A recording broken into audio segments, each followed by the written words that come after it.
Hello, everyone. Today we're going to again discuss the subject of deed, Hegel subject. And with that, I'll turn it to my grandson, Tristan. Go ahead, Tristan. All right, thank you. So during our last video, we covered the topic of family and the state as a benchmark for morality. So Hegel kind of encountered another contradiction, even though he resolved the contradiction we talked about in the last video. He encountered another contradiction, specifically with carrying out morality in reality.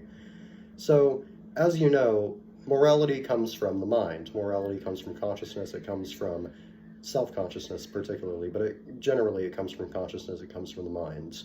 So Hegel said that, because of this, the ethical world must be originated in the mind. The ethical world must, come from the mind. Its source must be the mind. Therefore, the ethical world can be characterized as kind of a spiritual transcendental reality, or a spiritual transcendental world that is opposed to physical reality, or realities that actually exists.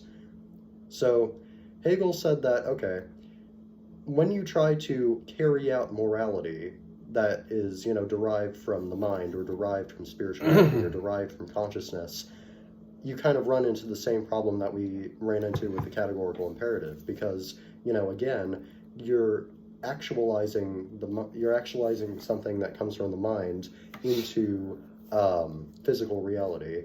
And, the mind and physical reality, like we talked about in the work video, these two things are contradictory. So again, it's kind of like you're sticking your fingers in two pies at the same time, two pies that are, contradictory to each other and can't exist simultaneously.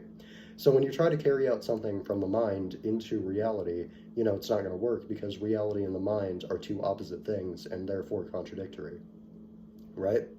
So therefore, Hegel said, you can't really, carry out some morality you can't carry out morality in reality, because, otherwise the ethical world will be destroyed.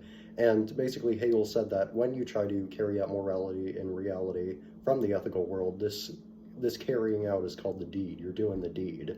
So when the deed is done, this means that the ethical world is destroyed because of this contradiction that we talked about, right? So when the ethical world is destroyed, there pretty much remains no objective benchmark for reality, for morality.